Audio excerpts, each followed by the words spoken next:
Namo Ratnatraya. My dear Dharma friends and the followers. Today, also, I'm going to present you the nature. In this nature, Buddha nature, I want to talk about honor to the teacher in Vajrayana views and Vajrayana thought. Honor to teacher. Obviously, it is utmost important to honor the teacher. But we should be careful when the teacher will give the direction just like to the ahimsak to bring thousands this finger garland to honor the teacher, guru. So, being wise, being knowledgeable, the person who have best knowledge, who have best wisdom, he maybe get the level of teacher or get the level of professor. But until and unless if the person who have knowledge and wisdom, he could manage himself in the needy period, he is the best teacher. So we should honor differently, very respectfully to those teachers who can manage always to himself and to others as well. So in this matter, I want to discuss about the period of Buddha period when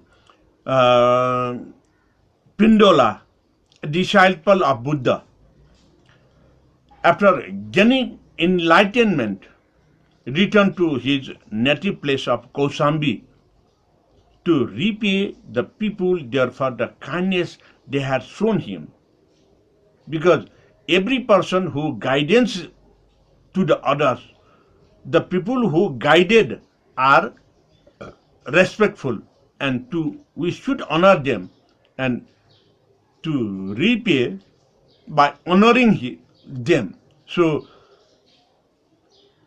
the people there are who are native in the native place of Kausambi, Pindola returned back to repay to the people who helped him.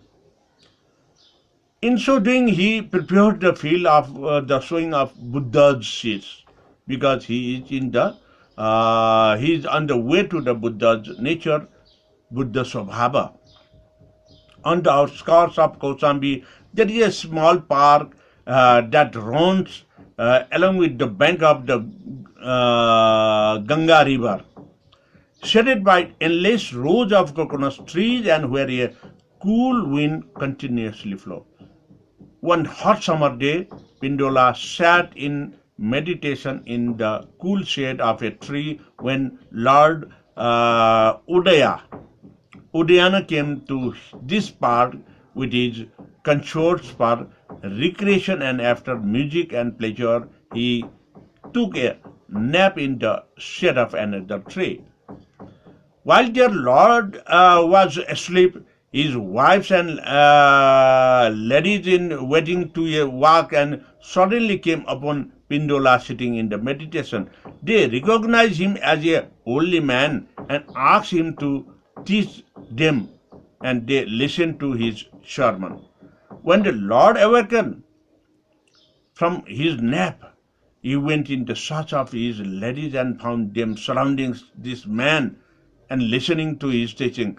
Being a jealous and lascivious mind, the Lord became angry and abused Pindola, saying, it is inexcusable that you, a holy man, should in the midst of women and enjoy idle talking with them. Pindola quickly closed his eyes and remained silent.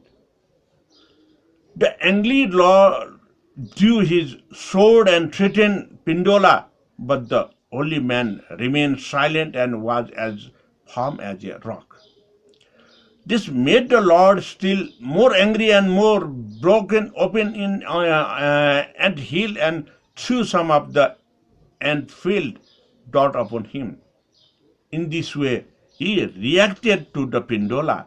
So the person or the Pindola had gone to respect, but the Lord agreed with him because he is reciting or he is giving the discourses to the persons who came with the Lord.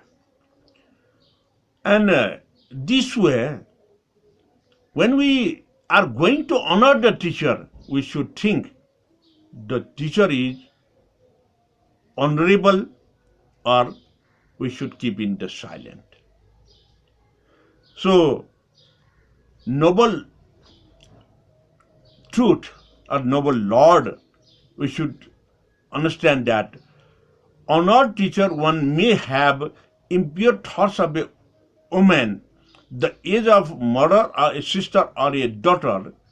How do the disciple of Buddha control the desires? Noble Lord, the Blessed One, taught us to think of our bodies and screening impurities of all the kinds such as blood, pus, sweat, oils. By thinking thus, we, although young, are able to keep our minds in pure. Honored teachers still praise the Lord. It may be easy for you to do, for you have trained your bodies and minds and polish your wisdom, but it would be difficult for those who have not yet had such training. So when we are going to honor the teacher, we should understand the teacher's person, whether the teacher who teaches us is going to examine us or actually because of his knowledge and wisdom, he could not success to compassionate the students who teaches. In this way, if the students also can make the right judgment, then only it is good to honor all the conditions, all the environment for the teacher. No doubt, it is utmost important to honor the teacher. But when teacher is misleading, he is not taking examination to the students because of misinterpretation to him. The teacher, if the teacher is misleading, at that time we should be very careful when we are honoring to the teacher. It means, I'm not saying that we should not honor the teacher. Just we should take care the moment, the environment when we are going to honor the teacher. Because at that time, the teacher can instruct us anything. In that position, we are very dilemma whether we should do the teacher's instruction or we should not. Because of dilemma, it is very problematic to us. So when we are going to honor the teacher, we should very carefully understand the environment, the time period, the situation. Then accordingly we should honor to the teacher, and we should take the time how we should honor the teacher. In this way, honoring the teacher also is very confusable. But anyway, teacher is teacher, we should honor. But to honor, the way how to honor the teacher is we should differentiate. My dear Dhamma friends and followers, in this way we can judge to the teachers as well. Not only the students' examination to take, but sometimes we should judge the teachers' teaching environment, teachers' honoring environment. Accordingly, we should, or we at most, we have to respect the teacher, honor the teacher. This is the passion of Shakyamuni Buddha too. Because Shakyamuni Buddha, when he is giving the discourses, is straightforwardly told us that if my version, if my teaching is good for you, then only you apply in your life. If you think it is not applicable to your life, just take, receive and forget it. This is the great mind of the Shakyamuni Buddha. And this much for today in this honoring the teacher in Vajrayana views and Vajrayana thought. Thank you very much, my dear Dhamma friends and followers. Tomorrow we will meet with another subject for the discussion. Bhavatu Sarva Mangalam.